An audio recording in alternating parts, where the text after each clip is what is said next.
What could happen? There's no horror stories ever in the history of that. Never seen it before. Never seen it once. No, not once. No. And we are live. Welcome to MLB Live Before Lock. It is Wednesday, September 18th. And don't adjust that dial. This is not Greg Ehrenberg. I have dramatically increased the handsome quotient of this show. I am Josh Engelman. I am joined by Eric Lindquist over the pond, I might add. So we are doing this from a great distance. Although, honestly, you're not that much further away right now than you normally are from me. That's kind of fair. You're just going the other direction. Eric Lindquist in the house. What's going on, man? Not much, my guy. Yeah, I'm over here in Scotland still, kicking it. Yesterday was kind of an interesting one. Greg binked everything on Monday playing the White Sox. Yesterday, I almost binked everything, even though I had like 45% Arizona stacks. So it was kind of a weird day to be profitable in that. It was my first losing betting day in about 5-6 MLB slates. But looking forward to running it back here on Bet 365. I got some goodies fired up, and I'm ready to go tonight. I, on the other hand, had a plus 8.5 unit day yesterday. So betting Let's go. Well, to be fair, I did go 0 for 20 or whatever earlier in the week. So that day wasn't as helpful. 0 for 20. So, I mean, home run bets, that can happen. Like if you're... It wasn't just home run bets. Okay. It wasn't just... It was a lot. Okay, that was last Wednesday. Down 12.3 units. I went 0, 17, and 4. I'm not even mad. That's impressive. You ate the whole wheel of cheese? I ate the whole wheel of shit on that one, man. Oh, man. Here's the thing is that people need to like, so when he says this, it's funny to laugh to a certain extent. One, because I know Josh is sharp and it's not going to matter. But two, record is the dumbest thing in the history of betting. And I've been saying this since like 2020 when I really started betting. Like I really started betting 2020. And it was just the dumbest thing ever when people were posting records. Oh, I'm 12 and 8 for the weekend, and a majority of the plays were minus 200 or minus 180 or something like that. It's like, so you lost money? Great to know. That's great. So when you bet, you know, I've seen your chat, and obviously I keep tabs on things. I'm like, oh, Josh is on this. I saw we were both on Nolan Shanuel yesterday at like plus 1,300 or whatever it ended up being, but I kind of was going through and I'm like, yeah, those are not going to hit a majority of the time. And there are days that are going to make you look silly. But if you stay the process and you stay with the data, like you're going to be okay. So it's just those days are going to show up. And like yesterday was that day for me. Like I ended up down 4.5 units and I don't feel good about it in any way, shape or form because people are paying to, you know, get my expertise on stuff. But I appreciate that you have days like that too, because it just means that you're honest about this and that you're not going to win every single day. It's not going to be a green line across your picket. It's not going to be, you know, when I go into the, you know, whatever network app it might be, you know, Schmaction Schmetwork, like you can look at stuff and you can see, oh, that probably didn't go as well as it should have. But wherever it is that you're playing, whatever it is that you're tracking, know that those kind of days should happen if you're doing this on a day in, day out basis and you're serious about it. Absolutely. And the fun part is still up 1.2 units for September, even with that negative 12.3 day. So you can hunt it down. That's fantastic. You can hunt it down. The record for the month is a crisp 72 and 172. I look like the worst baseball team ever. So you could be 0 and 100 if we just take away the 72s. Yeah, absolutely. All righty. Nice. Well, let's break some of this bad boy down. Let's head to the pitching side. We've got Tariq Skubal at the top, 10,600. I'm going to go through everybody 9K and above. I don't know the beats of this show, so we're going to make it up as we go along for the next hour. Got Dylan Ceason at 9,800, Framber Valdez at 95, Sonny Gray at 94, Bryce Miller at 92, Aaron Nola at 91. One of these guys is getting quite a bit of ownership. The rest is all sort of in the same area. Is Sonny Gray your guy today? Kind of. I'm right at the field, so 30%. He's my second highest owned pitcher for what it's worth. Okay. So I think that, you know, is he my guy? I'm kind of cheering for him. Like I don't think I'm cheering against a guy that's in 30% of my lineups, but I'm about with the field. Again, I'm like 3.5% under on what we have projected. Look around the industry. I mean, he's right around 35% wherever you look. And I think that that's going to kind of be the predominant number. He gets to go up against Pittsburgh, and Pittsburgh had a weird lineup yesterday going up against, was it Palante? Was that who was out on the mound yesterday? It was just kind of like oh, no, I don't it was remember. Lance Lynn. Lance Lynn. Oh, yeah, it was Lance Lynn. But Sonny Gray, 30.2% K rate in terms of strikeout upside, and then how you're getting this Pittsburgh lineup to roll out on a day in, day out basis. Like it makes complete sense that this is going to be the guy that ends up chalk, but I kind of like being a little bit over on a couple of other pitchers. There's one pitcher that I really like being way over on. And I think for me, that's kind of the deal where I just don't find him to be somebody that's going to make or break my slate. Like obviously if he smashes and he needs to be in one of those 30% lineups, like that sucks because he's in less than half my lineups. But like at the same time, I don't think that he's somebody that I'm going to take any kind of a stand on when it's said or done. No matter where the ownership goes in the next 45 minutes, hour, I'm probably going to end up right around the field. Okay. So for me, I have four guys that I'm taking like a pretty sizable stand on, 30% or more. Sonny Gray is one of them. He's sitting at 40%. Dean Kramer's another. Dean Kramer is my most exposed pitcher at 44%. Same. Yep. I'm now 3. This is the fun part because we have never done shows together. And I'm just curious kind of like what your projections say that mine might be different from. I don't think it's Dylan Cease based on the way you said that. It is not, but I am neutral to the field on Cease. Is it Freddie Peralta? Freddie Peralta is in 32% of my lineup. So you have one more to go north of 30. Dean Kramer, Freddie Peralta. It's not Tariq Skubal because we do have pitch count concerns. Like, I think they're going to start. Like, I think as we get to the end of the season, like the last 2 weeks, we're going to see it come down no matter what. Like, it would be stupid for them to let him go out. He's won the Cy Young. He won it like a month ago. Now that he's not been hurt, I think it's fine. Is it Schwellenbach? I wish that it was, but it is not. Because I know you're an Atlanta fan. I get him a lot more than like the field pretty regularly. I find that his strikeout rates look a little underrepresented. You look too confident for this. I'm going to go with no. Jose Quintana. Nope. Oh, God. Okay. Yeah, I was way too confident. You were correct. Aaron Nola would be ridiculous. Nope. I don't think you're going to get here naturally. Really? Well, Bailey Ober would be ridiculous against Cleveland in the strikeout matchup. Framber Valdez has been absolutely in fuego in a god mode. It's a terrible ballpark against, a pitcher or against a team that just doesn't strike out. God, who is it? The answer is Nestor Cortez. Wow, I was never going to get there.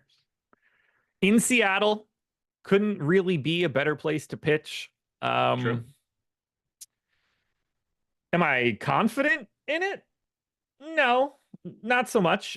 I am 2 full fantasy points ahead of the site on Cortez, which I think is probably carrying a bit of weight. Wow. Yeah. Nestor Cortez, I'm running it here because I'm running 100 lineups in that $3. What am I going to do? Yeah, I'm probably not going to get to like, I had like 4% of him. That's why I feel bad because it's like, I wish I had more of him. He has had some like ridiculous strikeout matchup or like ridiculous strikeout upside for a guy who's like struggled over the course of the second half of this season. I get what you're looking at. I think for me, maybe it was a little bit of a mistake. I mean, I have him at 16. What do you have him at? 17.7. And I think so much of that is just driven by how much this park just ethers power, how much it ethers runs. I mean, runs are 10% lower in Seattle than they are at the average ballpark. I think that plays really well into this matchup. Like just being able to get yourself into this aggressive pitcher's park. The only downside is that he gives up a lot of power to righties, and he's about to see 9 righties. But it is also a park that mitigates power to righties. So it's one of those situations where I think it's either going to go like aggressively bad, and I like the idea of, like getting to some Seattle in that scenario, or I think if the ball stays in the yard, like, and which I know like that kind of is the situation for everybody, but in a park like this, it's not likely that he gives up a ton of runs. And if he doesn't, I think he's going to be okay. Yeah, it's such an interesting ballpark. I mean, I bring this up a lot just from a betting perspective, where you see 6.5, 7.5 totals there routinely. A lot more. I mean, Miami, we're starting to see totals that are ridiculous because Miami's bullpen is shite. But well, wait, shite is what I just said. I am in Scotland. There we go. But I am very I much. say it a lot now. It's just a better way to do it.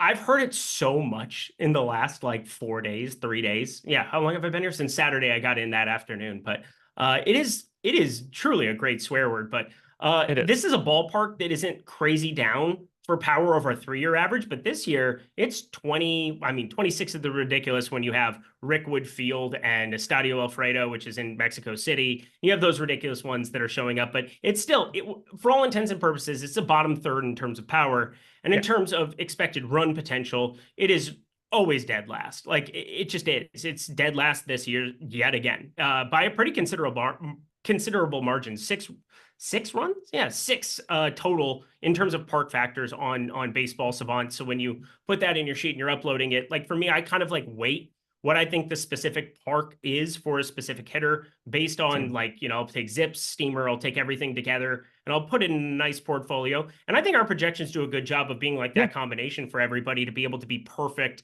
in terms of like, I can combine that with the park factors. And that's usually what I do before the shows. I'm like twiddling with this, twiddling with that. And I hadn't really done anything with Nestor Cortez. So I'm going to play around with it a little bit and see if I can't get a little bit more. But there's no doubt that T-Mobile routinely is just one of those difficult parks for doubles, and it's a difficult ballpark for hits. It's a difficult ballpark for runs, especially. So, power's been suppressed there this year. Last year it was pretty neutral. And so this time around, 9 righties getting rolled out. But if there's a reason that I can get to any pitcher on the other side going up against Seattle, I'll generally do it. And I know I mentioned that I was like 2 points ahead of the site. It doesn't really like show up as much in raw data. We have him 8% to be a top 2 pitcher. I have it at 11. Like, yeah, a little bit higher, but it's 20. 9% to be a top value. I have 12.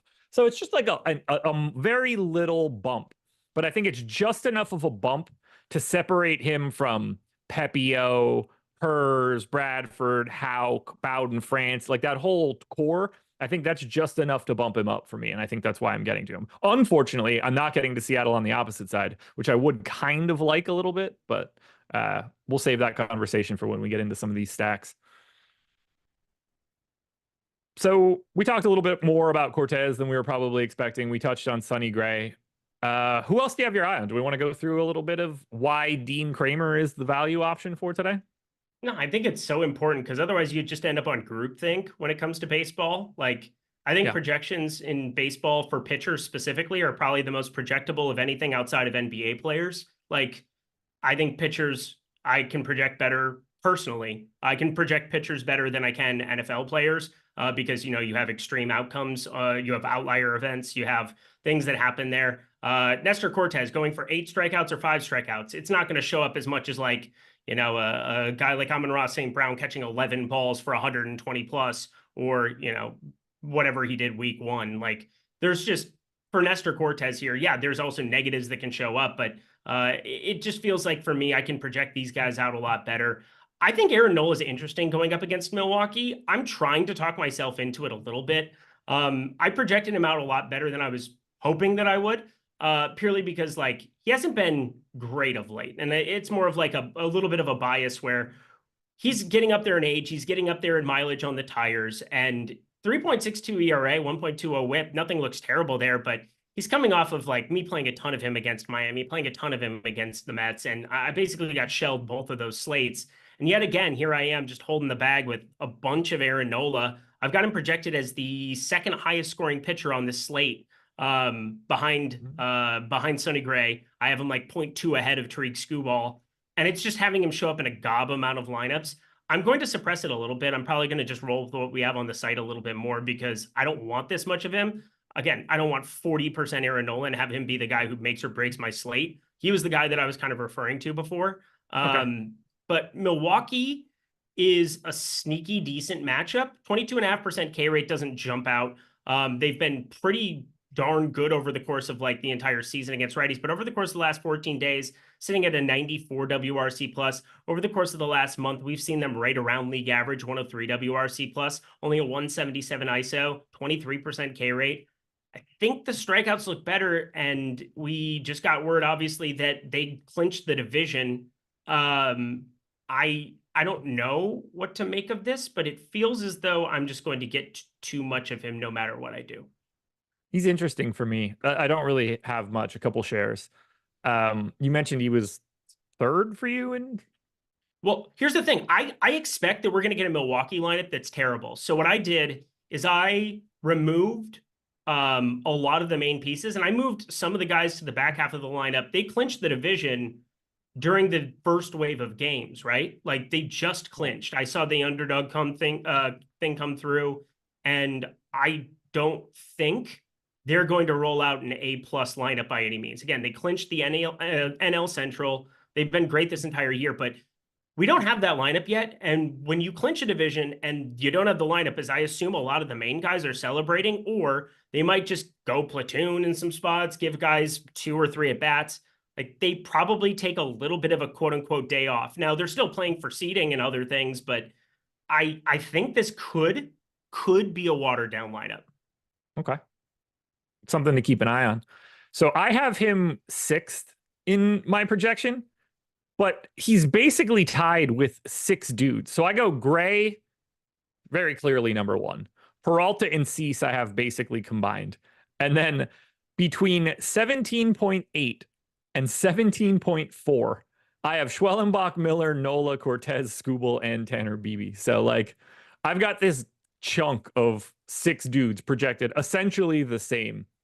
And it's running me directly to Cortez because he's the cheapest dude in the group. I think Schwellenbach would probably be the next guy that I got to, and I don't really have him. But I'm really just funneling down either lower to then Kramer if I'm getting to anything. I'm getting to my 2 most projected guys in Gray and Peralta. Yeah, so Nolan was my highest owned pitcher there a second ago. And again, now it's going to end up being Dean Kramer. I'm pretty positive as I'm rerunning stuff. Dean Kramer, he gets San Francisco. San Francisco, for all intents and purposes, I mean, they don't really have a lot to play for at this point. They've been striking out more. You get guys like Mike Yastrzemski, who, yeah, they can be dangerous bats from time to time. Saw him hit another, leadoff home run yesterday. But there's also the opportunity for more strikeouts when you get a guy like Mike Yastrzemski leading out. You got Ramos, you got Conforto, Fitzgerald, McRae batting 6th. I mean, this is an enhanced type strikeout situation here for all of those guys. Fitzgerald's at a 30% K rate for the season. McRae's around 40%. They're batting 5th and 6th. They're up in this order. And I don't think people do enough to like realize stuff like this. I mean, I think some of the sharper players, you can go through their exposures in the post-contest sim or, looking around the industry, and you can see that they'll adjust to things like this. But like McRae up there batting 6th is like a big, big deal for me. And you get the guys who strike out the least amount in this entire lineup in Schmidt, Walton, and Casale. They're batting 7, 8, 9. I think there's a chance for Dean Kramer to really mow down dudes at a cheap tag today. I hope he does. 44% right now. I don't think that's going to go away when I run my final sim, probably in like, I don't know, 15, 20 minutes, whatever that ends up being. I'm just going to have a ton of Dean Kramer. I kind of wish this game was in San Francisco, but I guess it wouldn't be starting at 6:35 either. But he would look even better. Maybe he'd be more expensive and that would offset it. But that price tag for this sort of strikeout matchup, it looks so good. 6,200 is just so broken. Yep, it's really broken. And he strikes out lefties more than he strikes out righties, 23.2% K rate against lefties. He gives up a 195 expected ISO. So if you want to get to some of these guys, sounds great, but it's 70 degrees in Baltimore. The wind's blowing in, and they have a 3.4 implied run total. I think Vegas expects kind of what we're expecting based on the way that we're projecting Kramer, is that he's going to be really, really good today. Malakar hit us with the member message. What stack and stack type would you use in single entry on FanDuel? I would do everything in my power for 4-4. Yeah, I do everything in my power to go to 4-4. Let's go to the single lineup simulator. I mean, Jordan Klein's over there behind the virtual glass. Let's go to FanDuel for it and just kind of like pull up what you're looking at, because I think this is kind of a fun way to just kind of cover the FanDuel slate super quickly. I wish I could play FanDuel over here in Scotland. I can play DraftKings. I can't play FanDuel, which sucks. But I think you've got an interesting difference in terms of projection. DJ Hers is pulling a lot of ownership on FanDuel. It's purely because he's 8,300. He's cheaper than some of these main guys. I would strongly urge you to look at guys like Freddie Peralta, Dean Kramer even. I know he's 9K, but he's pulling sub 5% ownership, and everything I just said still applies. He's 3.4 implied run total. And I ran some FanDuel lineups before the show, and I think he would end up being a guy that I would be at least 3, maybe 4x to if I were playing 150. And in one lineup, I mean, those are the kind of guys that I'm looking at getting different with. So I'd be running like a Dean Kramer out there. And then in terms of 4-4, there's very obvious stacks. We don't have Coors Field on this slate today, thank God, because Monday, Tuesday, I want to stab the Arizona Diamondbacks. So congrats to them on this 3-game slate for finally putting up runs. But you have the Dodgers, you have Atlanta. They're going to be pulling a lot of ownership, and St. Louis is pulling a ton of ownership, but top stack percentage is a little bit down there. I like Detroit. I think Detroit's at least really interesting against Alec Marsh. I think on FanDuel, I'd be looking at getting a little bit of Detroit in my life, and I'd be looking at getting potentially I'll let you pick the other 4. Either the Dodgers or Atlanta, because if you're going to go to Detroit, you're getting the best value team on FanDuel. At that point, you're probably going to be able to grab either the power bats of LA or the more powerful bats of Atlanta. But I think Detroit pairs very well with either one of those I see what you teams. did there. I see what you did there. What a homer. Yeah. You want have anything? I don't have any Braves shit around that I could just put on. That's a shame. A lot of Liverpool shit within reach, though. Oh, well. I almost got on a train and went to the Man United Southampton game on Saturday. Almost did it. You should have. I should have, but I would have been so tired. It would have That's been okay. You probably could have caught some sleep while you were there. Manchester United is boring as fuck. No, just me. Man, I want him to be good again so bad. Make Man U good again. Good luck with that. James nailed it. Liverpool looked good yesterday. They sure did. Yeah, they're awfully good at soccer. It kind of worked out perfect. Liverpool destroyed Milan, and then the only goal for Milan was Christian Pulisic. So the only person that I wanted to cheer for on the team to begin with. Perfect. Yep. Perfect. Yep. It's fun. Is Christian Pulisic a good person or not? Like, I can't tell. I've heard so much. Like as a human being or a soccer player? I think as a human being, he might be a dick. As a soccer player, we obviously cheer for him. We love him. Oh, no idea. Don't have I legit don't know. I'm torn on him. Natalie and Bruglia style. Okay. I get it. Torn. I'm disconnected from our national team lately, which annoys me, but I don't know. I don't even know who this coach is that we hired, but I don't really care until we're good again. I know that sounds like Mauricio Pochettino is like that's a real. We got really lucky. I mean, surely we threw a bag at him, but that's a big get. Yeah, it sounds like it, which is great. I thought that's what we said about Berhalter too, so we'll see. Yeah, we'll see. I didn't say that. That wasn't me. I think we constantly screw this up.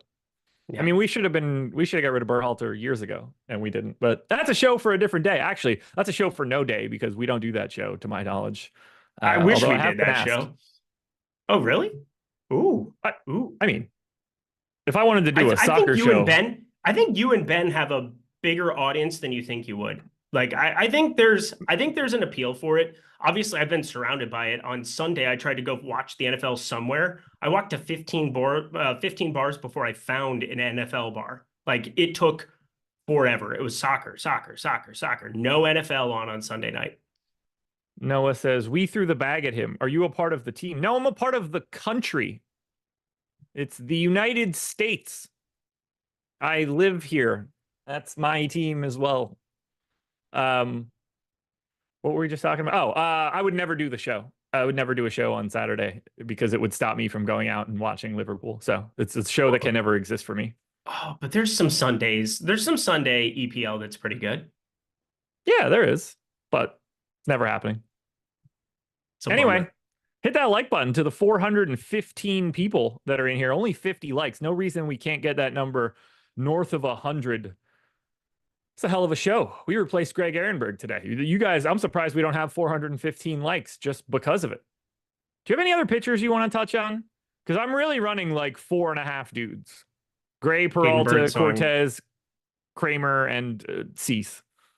If Hayden Birdsong has a day where he just mows down 8 early on, does he get an extended leash? I don't know about extended, but it might not matter at 5,500. He got to 92 pitches on the 29th of August. I mean, if he September, throws he's had 92 2 pitches outings. today, that's going to be a lot for a $5,500 guy. He's just got to deal with this absolute sea of lefties, which is really not going to play well for him, probably. But, you know, Probably. I don't think it's going to play well for Nestor Cortez, and it's not stopping me from jamming him in over the field. So what do I know? I mean, against lefties, he's been pretty good at reducing power. It's righties he's had an issue with. He's been a reverse splits pitcher all year, hasn't he? He's been like an extreme reverse splits guy. He's got 355. Here you go. 355 WOBA against righties, 309 WOBA to lefties. Against righties, 262 expected ISO to righties, 126 expected ISO to lefties. They put Heston Kierstead batting cleanup here. So there's another lefty. 1, 2, 3, 4, 5, 6, 7 lefties. And my sheet loves Hayden Birdsong. I ended up capping him at 15%. But he is the pitcher relative to ownership that I'm the most overweight to on the slate. Do you think we look at that stuff too much? It depends. Because, I mean, obviously managers aren't stupid. So, like, what I'm assuming it means is that you could go into his AAA numbers and there's going to be something that tells you we should just keep playing our lefties. Plus, the lefties are going to outperform against righties because, you know, you go through Cowser, 208 expected ISO, Santander, 225 expected ISO. You have Gunnar, obviously, 260 expected ISO. You get a lot of these dudes that are way better against right-handed pitching. And so it kind of like meets somewhere in the middle there, or at least that's kind of the way I like to think about it. I like to think that managers aren't that stupid because otherwise you just see 8 righties based on his numbers. Like you would see you know, everybody else just be right-handed. So there's obviously something to it. It's something I think about a lot in these situations because you see this spot where they run out 7 lefties and you're like, oh yeah, lefty righty, that makes sense. And it's like, well, does it make sense? There's one key number in Birdsong's data that points to lefties looking interesting because he does limit lefties aggressively in the aggregate. But when he throws his fastball, which is 43% of the time, 251x ISO, 420x WOBA, only generating swinging strikes on 8%. Everything else stops these lefties in their tracks, but apparently the fastball is aggressively hittable. Yeah, and it's a 25-degree launch angle, so it's like set up to smash for home runs. I have 2 home runs that I've bet so far, bet 365, Cedric Mullins, Colton Cowser. But when I'm running this and I go through my normal process, there's no way that when you just take his baseline numbers that Hayden Birdsong isn't going to look good. And that's kind of the difficult part of this. And the game environment isn't very good relative to like what lefty power normally would look like in Baltimore. Righty power, not very good there. But with the wind blowing in and 70 degrees there, the lefty power that would normally exist has a chance to potentially be somewhat muted. Now, that doesn't matter to me when you're betting, when you're talking about price and probability, and you're just trying to make sure that you are putting down good bets. But I do think Hayden Birdsong has upside. He's 5,500. So like DFS, when somebody like this, who's been chalk on other slates, is going to be 3%, and I can get to 15%. Again, I had to cap him. Otherwise, he just looked ridiculous. Like Hayden Birdsong has ridiculous strikeout stuff, but he walks a billion people. He doesn't necessarily get to have the full leash when he walks guys. But if the reason that, I mean, the first question I asked you is like, if he doesn't walk a bunch of dudes, if he doesn't get limited, like, are we going to see him just strike out 8-9 Baltimore Orioles eventually? It wouldn't surprise me at all. Honestly, the only problem with getting to Birdsong for me is the fact that Kramer exists. Like, I have another alternative $700 above him. If Dean Kramer were 7,200 or something and outside that range, I think Birdsong would look a lot different because he's such a better option than Jacob Junis or Jake Woodford at the bottom. Yeah, for what it's worth, at least the Dodgers are expensive, 1 through 6. Yeah. At least, you know, we get some other pieces that are expensive. Jarren Duran going up against Pepio. Getting ready for the NBA, brother? You getting ready to make your Pistons rosters? Just saying, man. I'm sorry. I couldn't stop it. I love that guy. Memphis, he was an absolute god at the beginning of the last season. Double champion of the world. He was plus 220 to double on opening day last year. I will never forget that as long as I live. I'll forget it after the show, but it's a good bet. Yeah. Kyle Tucker, though, is not in the lineup for Houston. That sucks because I thought maybe, in this ballpark that's been playing up for some home run power, maybe I'll get contrarian. I'll play some like Altuve, Alvarez, Kyle Tucker. But without him in that lineup, I don't have a ton of love for Houston outside of like 4% Alvarez. So I'm just going to play him in 4 lineups out of 100 and move on with my life. But at least the Dodgers are expensive and not like easily accessible. So there's some need to like still get to not even necessarily Kramer, but maybe save a couple more $100 and go down to Hayden Birdsong. And that's kind of what I'm doing. I don't have any Kramer Birdsong lineups, just looking through them. So I'm glad there's not another Kramer. It would be Kramer versus Kramer. It'd be a fantastic thing and probably better than the actual Dean Kramer. Could be. Could be. I'm going to start running my Sims in a couple seconds. You want to start talking about some stacks? Do you have a team that you have your eye on? Because I have one. So I'll turn the floor over to you because I think this is the flattest ownership we've had on like the chalk stacks. I mean, obviously we removed Coors Field and that helps a lot, but I kind of tipped my hand earlier, if you remember. I mean, I love Detroit, but who is your team? Detroit was my team yesterday. I had quite a bit. It did not work out the way that I wanted it to.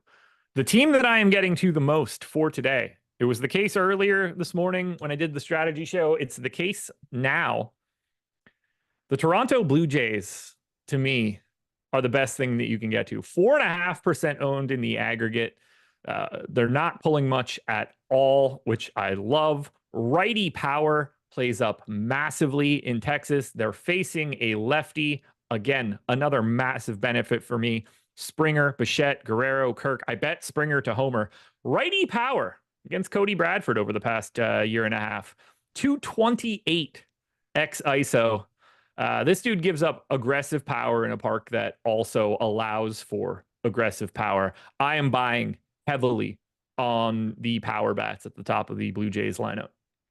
All right. I didn't see you going there, but I mean, Cody Bradford, nearly a 200 expected ISO against righties, and well, Arlington, pretty decent for that. A lot of pulls, and you're going to be in a good position. So I have no problem with it being a spot to be overweight on this slate.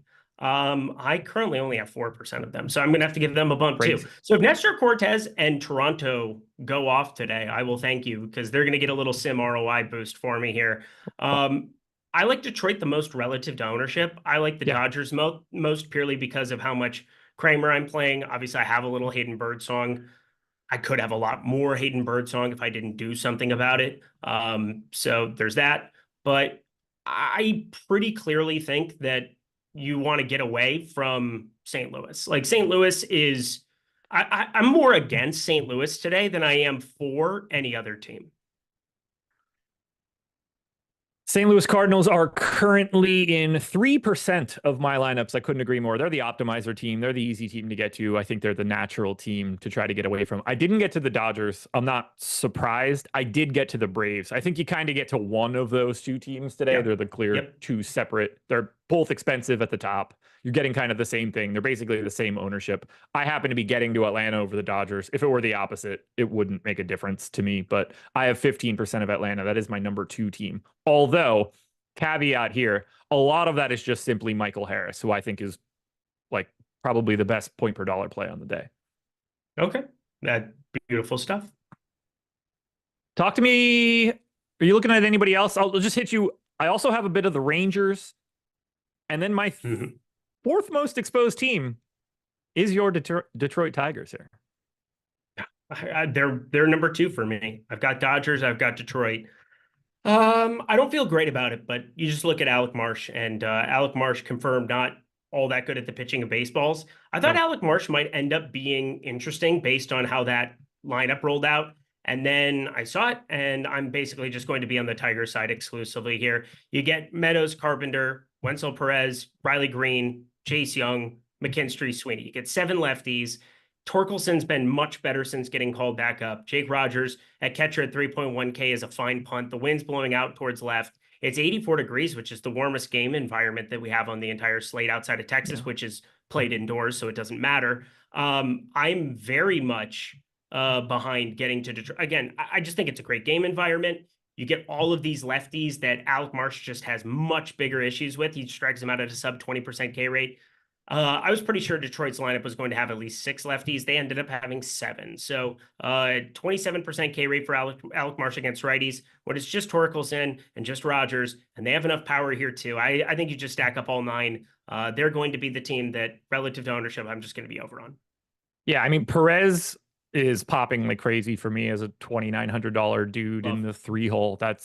I'm expecting to have quite a bit of him. Not really projecting for all that much ownership either. So I'm right there with you. Like I said, Blue Jays most exposed team, Braves second, Rangers third, Tigers fourth. They're the only teams that I have 10% or more of. One team knocking on the door of that, which I didn't anticipate, is on the opposite side of the Dodgers. That would be the Miami Marlins taking on Landon Knack. Not that I have a lot, 9%, but they're 3% owned. So in the teens of Edwards, Norby, Sanchez, Berger, and Stowers, at least, outside of Edwards, who's in the leadoff spot, but Sanchez, Berger, Stowers, it's a lot of power, I guess. Yeah. I'm grasping at straws here. It's not like I like Miami. No, you like them relative to ownership. It's not like I like shit teams. They just come up in a process because of math.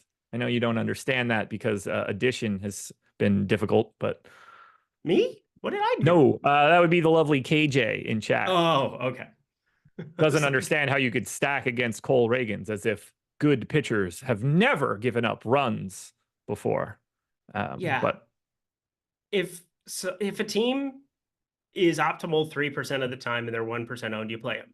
Like, I don't find, like, everything is relative, because like if there's a stack that is 15% owned that has a 25% chance of being optimal, I'm going to play them a lot more relative to the 3% optimal team. But like it all ends up being something that I let the Sims tool do its work now. I just simply manage some of the inputs from time to time and, try to do the best I can to stay out of it, because my biases and what I think something should be. Again, this is kind of like what I'm doing a little bit with Hayden Birdsong, but like the inverse. Like Hayden Birdsong is not somebody that you should have in 40-something% of your lineups, which is what he was showing up when I just put in his numbers, his strikeout rate. I put him in for 78 pitches just to like go on the way low end. And at 5,500, I was still projecting him out for like right around 5 strikeouts against Baltimore. And he's just been way better against lefties. So it's like, there's certain things you have to do when you're starting to like toy with your inputs to be like, all right, well, what's the difference between 78 pitches and 88 pitches? And like,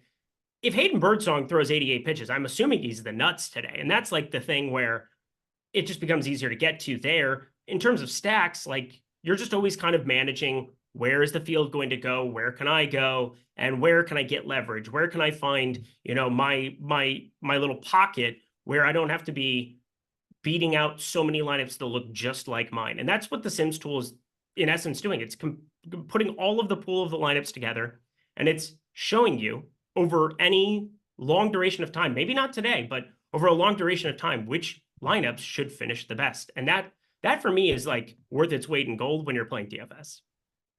Wrong. Some teams can come up in the sim and they aren't good plays no matter what, even if they say they're positive ROI. Don't you know that, Eric? No, all right. I don't. I've had enough. Are we looking at any other teams here? No, that everything you just said there at the end was incorrect. But yeah, I'm feeling pretty good about Detroit. I'm feeling pretty good about being overweight. No, I'm not. I don't feel good about being overweight to Seattle now after the Nestor Cortez thing, but I have a lot of Seattle. I have the Reds a little bit. What? Top of the order. India, Cruz, Stevenson in particular. Second base, shortstop, catcher, 4,200, 6K, 4,100. Hate it. Yeah. Little 3-man focus. I don't know what I had wrong with Michael Harris, because you said that thing before and I realized I had 0% of him, which is silly. Yeah, I mean, he's 3,900 in the leadoff spot against Jake Junis. Like, he projects as... My guess is that with what I do is that the ownership was just way higher on him, and I'm just like not getting to Atlanta, so I'm just gonna have to boost him too. That's fine. We mentioned the screwed Cardinals something up. before as two teams that we're not really getting to. Nope. Other than that, though, like there aren't other teams. Like there's only three teams getting anything resembling real ownership: the Braves, the Dodgers, and the Cardinals. I have the Braves, a little bit of the Dodgers. I have a little bit less of the Cardinals. But after that, it's like whoever you want, you're going to be able to be easily over the field and not really have to hemorrhage. Like you don't have to get crazy to be over on 5 or 6 teams that are all 3 or 4% owned. Correct.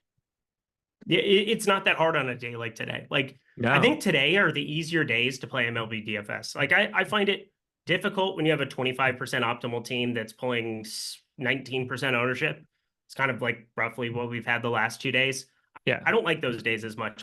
I think as I've gotten further into using the Sims tool and having it be a part of my MLB process, I prefer non-Coors Field slates. I prefer slates that don't have Wrigley with the wind blowing out. I think from a betting perspective, it's better because you can jump on some lines earlier.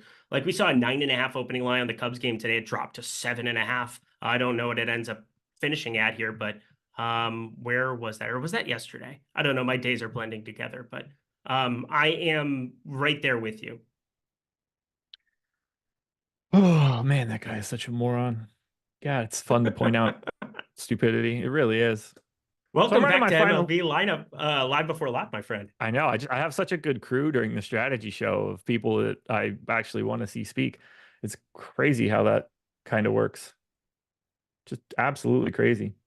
Detroit, by the way, one of the 5 or 6 teams that did have positive ROI as a 5-man stack and as a 4-man stack yesterday. 15 other teams did not, but we'll skip that. We'll skip that. I'm sure none of the best players in the world played any of the Tigers yesterday. Straight cross off once they saw Cole Reagans. That's probably what happened. I bet Cole Reagans under in strikeouts. That worked out too. So we'll leave that. We got a little bit of time left to really break down. Einsteinium has the question. Oh, actually, let me scroll back because I know I missed one. Village Bar hit us with the super chat. Any Tanner Hawk Tua love? Oh, it's that thing. No, I have none. I have 8%. He ended up getting a really big bump for me before I started the show. When I went back through and did my outs projections, his outs prop had moved from, I'm just going to pick up a number here and say like it was 16.5 and it became 17.5 or 15.5 to 16.5. So I did get the opportunity to give him an extra out, which, you know, is like a fantasy point for some of these guys. Still didn't unlock him for me. He's 11% owned. I have his boom rate at 10%. I have his implied ownership at 10%. He seems to be like exactly where he should be in one of 10 lineups. Yep, I'm okay with that. If I get like 2% in my last run or something here in the next 20 minutes, I don't really mind it. But although we've seen Tampa Bay have some guys that'll strike out from time to time, Christopher Morel leading off obviously is a bump up when you bring a 26% K rate bat to the top of the lineup. You know, as opposed to Yandy Diaz, who never strikes out, 15.3%. So if they're going to go the Morel route, yeah, it looks better for strikeouts, but Tanner Houck, 21% K rate. Yeah, it's a ballpark upgrade for him. He only has a 6% barrel percentage. Go ahead. I'm fucking stupid, man. I talked all about Tanner Babi there, thinking that was the Tanner we were talking about, and it's Tanner Houck. It's the obvious one that makes Tanner Houck Tua make more sense. I talked about a completely different pitcher. It just so happens that we have 2 Tanners going today. I don't have Tanner Houck at all. I have 0%. That's what I was saying. Yeah. I'm so dumb, dude. You started talking, and I was like, am I stupid? And I was like, no. There's just 2 Tanners. 2 Tanners. 2 Tanners. It's adorable. I guess the last team to really talk about, do you want to attack Tanner Babi at all? My Minnesota Twins. I have a very small amount of Willie Castro, Carlos Santana, and Jose Miranda, which I anticipate to be fully random when I finish off the second run of my sim. So I don't think that I'm looking for the Twins here against Babi. I think I'm going to continue to play 10% Matt Wallner until the day I die, probably. I have 0. He is someone that I tend to get to. He does project well for power on a day-to-day basis, which rarely actualizes in my lineups. 282 expected ISO, 12 homers with a 24-degree launch angle going up against a guy who gives up nearly a 20-degree launch angle. Yeah, Matt Wallner could do things today. Matt Wallner can do things today. All right, I'm running my final nonsense. Me I too. don't really anticipate much changing here. We did get the Milwaukee lineup, which is pretty standard. Turang, Churio, Contreras, Mitchell, Adames, Bowers, Hoskins, Frelick, Ortiz. Was I getting them at all? I didn't have a single share of them prior to this run, so I don't get the sense that that's going to change for me all that much. We're still waiting on what, 3 lineups? Is that right? Yep. Dude, Yankees, I Mariners, think we have Pirates. Hayden Birdsong projected better. I just refreshed our ownership. I didn't know we were north of 13.5 on him. I might play some more. I might cap him at like 20%. I might get a little bit more just to Okay. like I think the Hayden Birdsong thing is like obviously volatile. Obviously very, very volatile. But there is like a 30 bird waiting in the wings for Hayden Birdsong, and that was none of that was intentional. I like it. I like it. Chris Williams hit us with the super chat. He said, just atoning via super chat since nobody on YouTube can gift memberships still. So great show, fellas, like always. Chris Williams, I appreciate you, man. I appreciate you. We got the That's 18 fun. back. Hey, so why didn't they make the AirPods Max any better? Why did they only change the colors and put in USB-C? Where's the updates? I wanted to pick up a new pair, and all they did was just shit out something with a different port. Was there a Apple thing at infinity o'clock my time? I didn't see it. Yeah, it was last week. It was either yeah, what's today? Wednesday? Last week, I think. Okay. I didn't see any of that. Yeah, I'm such like a Sony whore. Like I love the Sony Bose, and I like I like the little plug-in headphones to go golfing with. Like I'll go practice and have those in. I just think they're comfier than Air Max. Sony's. Yeah, I like Sony's. I like Sony's a lot. They've got really good noise canceling things, but I'm a whore to the Apple products. I wanted to pick up the Maxes because I knew they were getting new ones, and they did absolutely nothing. Yeah, it's above my pay grade. Chris said, "Yeah, I get it, man. I get it." But come on, just USB-C? What nonsense! I mean, I appreciate it. The fact that I still have things that take the lightning cable is a pain in the ass. But yeah, I wanted those headphones. I'm a head. Yeah. I like headphones, man. I got 2 pairs of AirPods sitting here. I got my cans sitting here. I got the PlayStation cans sitting over there. There's 4 pairs of headphones within that arm's length.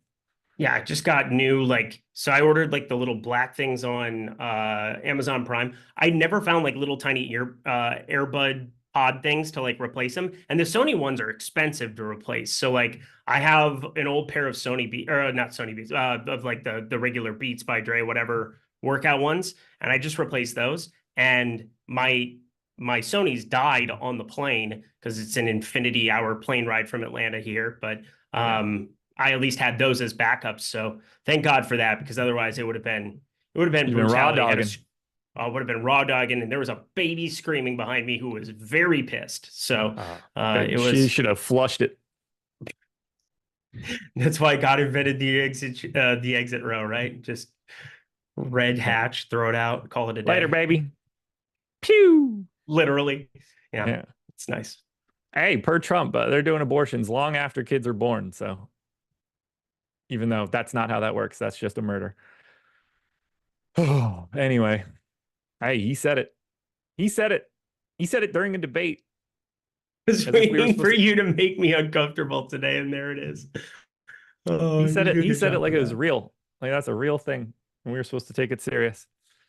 Silly. We should talk politics for the next 8 minutes before the end of this show. That will Why go not? well. Why not? I'm good. I don't want either of them. They're not getting my vote, which I'm wasting mine in North Carolina. That's for sure. RJK. Josh Engelman. With enough groundswell, I could probably move mountains, brother. Yeah, I will say, I think you at your prime, zinned up, little high on the weekend. I think there's a lot more that you could get done for this country. Yeah, I think you'd be better. Amazing. You'd be a math-based president, which I don't think we've ever had, which would be awesome. I'd be like Shane Gillis bit. I would leave the office and be like Captain Bow Wow out and go be a furry for the rest of my life. All right, I what else love can we look Shingo at so here? I'm much. just about finished my final sim. I got about 7,000 more simulations to do. That'll take about 2 minutes. No, not Yep. even close. 1 minute. Yep. 5,000 because that's the most we can do. I'm running a Swift 50K here. I love this. This is so fun, especially because now I feel like I have a pretty good. If Nestor Cortez goes off, I'll probably send you a nice gift basket of pears and other fruits. Engelman Hawk to a 2028.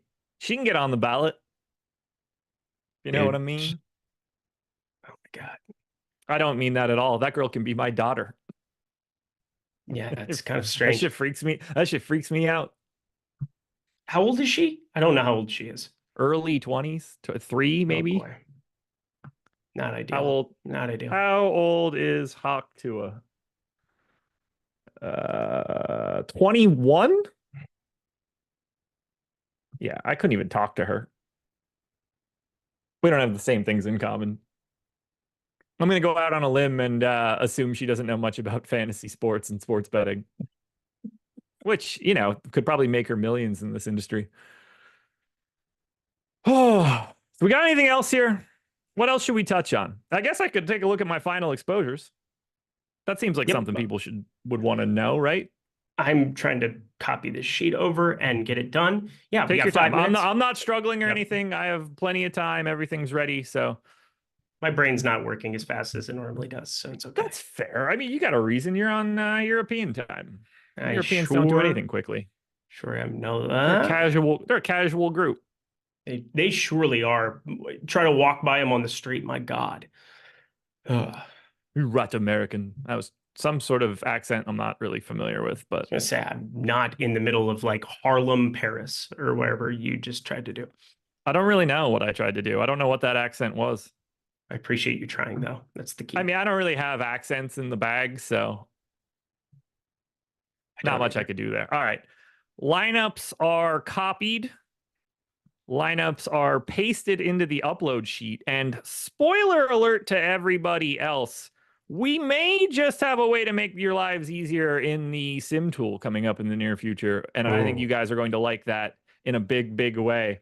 Not saying anything else, just saying there's a new feature in the midst, maybe a month from now, that y'all are going to be pretty pumped about. Okay. I don't totally know what I did, but I am jamming the Detroit Tigers. The best. That's the best stack on the slate.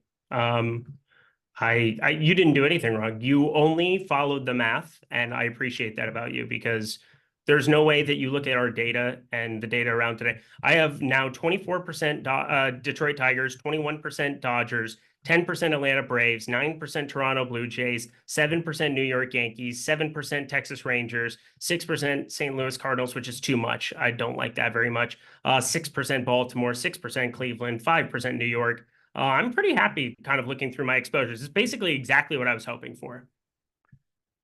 Still a bunch of the Blue Jays for me, Tigers for me, Rangers a bit for me. I don't really have the Braves any longer. That has changed up a little bit. I'm casting a much wider net, but I'm not casting a wide net on the Detroit Tigers. I just simply need them to be amazing. In particular, Wenzel Perez, if you can go yard today, that would be a gigantic benefit.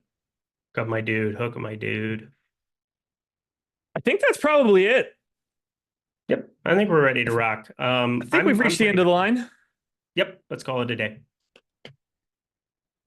Oh, dong picks and get out of here. Jordan Klein just can't wait to give us the nondescript person who is going to hit a very, very far home run. Do you know his shtick, Josh?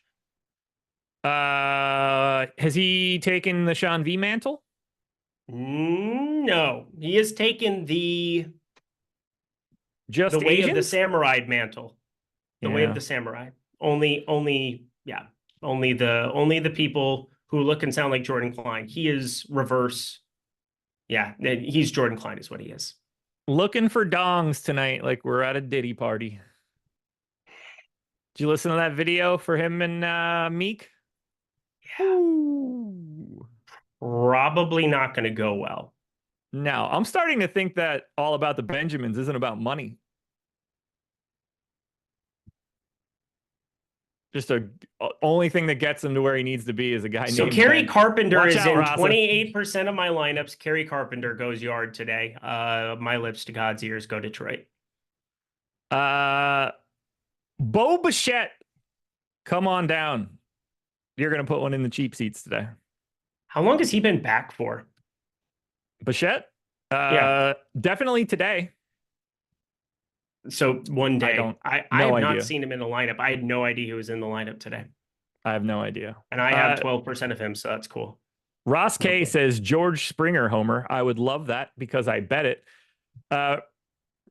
Regkel 85 says Jake Berger. I needed that one yesterday when I bet it and got it at like plus 200 better than anything else that existed in the industry. Diddy's going to drop some NBA names for sure. Yeah, you could probably earmark Dwight Howard for that list. But yeah, Diddy's going down. It's sad. I mean, he's by all accounts a horrific person, has done Correct. incorrigible things. But it's another great music catalog that's going down the drain. And I don't know about how great Diddy was. I mean, if it was like any other, it's fine. It's not. I mean, he basically took famous songs from other people and turned like Every Breath You Take. Like he basically just did his version of that, right? Yeah, and it's awesome. It's fine.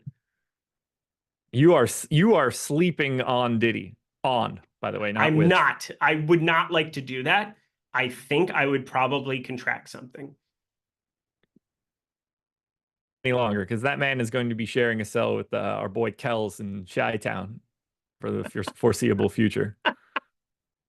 Oh, let's get out of here, please. So on that note, listen to Puff Daddy and R. Kelly Satisfy You, an interesting duo on a track that really listens differently now. But really, most importantly, someone's going to win $50K in the relay throw tonight, and there's no reason it can't be me. So good luck, everybody, but you're playing for second. Thank you to everybody for watching. Hit the like button on your way out the door. Eric, enjoy the rest of your next day and a half doing all sorts of fun stuff across the pond. We're going to get out of here. See you guys tomorrow morning on The Strategy Show. That'll be me again.